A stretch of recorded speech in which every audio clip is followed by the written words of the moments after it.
بسم الله الرحمن الرحیم. جی مرګرو موږ دې وخت کې په سوخته کې موجود دي. ګورنمنت پرایمري سکول سوخته ګرل سکول دی دا جی، او ما سره دې وخت کې چې دی نو د سوختې چې کوم قدرمن زموږ مشران دي دوی مره سره ولاړ دي، او ذوالحق به هم دی راسه، دیارخان به هم دی راسه. موږ دې سکول دپاره راغلي چې دا خو یو ګرل سکول دی، لومبنۍ خبره. دویم هغه ستر پرده او په حیثیت مسلمان یا په حیثیت پښتون هغه خو یو بېله خبره ده.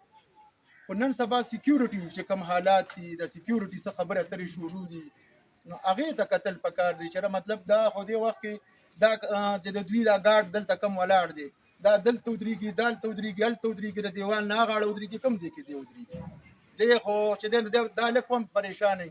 بیا چې دی د دې سکول خپل یو فنډز به وي، یو څه خو به وي که نه، نو هغې دپاره موږ راغلي.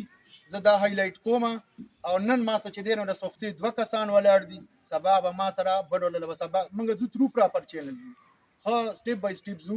کنسان چې کومه اس ډي او د هغوی ته ما مطلب په وټساپ باندې هم ویلو، په فیسبوک باندې پې ما پوسټ هم کړی، 13 هفته مې هم پې پوسټ کړی. نو زه اوس انشاءالله نن د دې ځای نه آغاز کوو. دا دیوال دی، دا چاردیواري ده، دا جوړول دي چې د چا ذمهواري ده هغه به یې جوړوي. نن موږ ځو دا دغه کوو، بیا به د هغې نه پس موږ ورځو سبا د دوی اس ډي او سره ملاویږو، او بیا به د هغې نه پس که یو خبره مو نه شوه نو موږ به د ډي سي صاحب چې دی نو د هغه آفس مخې ته به درنه ورکوو، هغې پورې به موږ ناست دي چې دا چاردیواري دغه شي. تاسو ته موږ لږ مخکې دا هم ښیو، دغه ملګري دغه لږ وښیه، داسې داسې لاړ شه، راځه روان شه.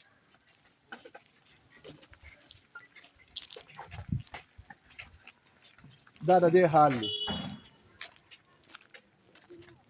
او په دې کې چې هر قسمه کسان د دې لپاره راملل، ایون چې ناظم صاحب چې دی هغه هم راغلی و، د هغې نه علاوه نور کسان هم داسې راغلي وو، خپل کنسان چې کوم کسان دي هغوی هم راغلي دي.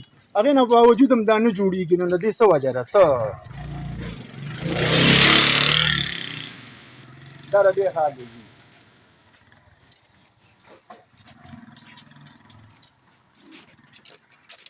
د دې ګارډ په ګیټ سره ولاړ دی، دلته چې دی نو څوک به ودرېږي. دا ځای تاسو وګورئ، دا ځای وښیه، یو خو راتاو شه، دا به څوک دلته به څوک ودرېږي.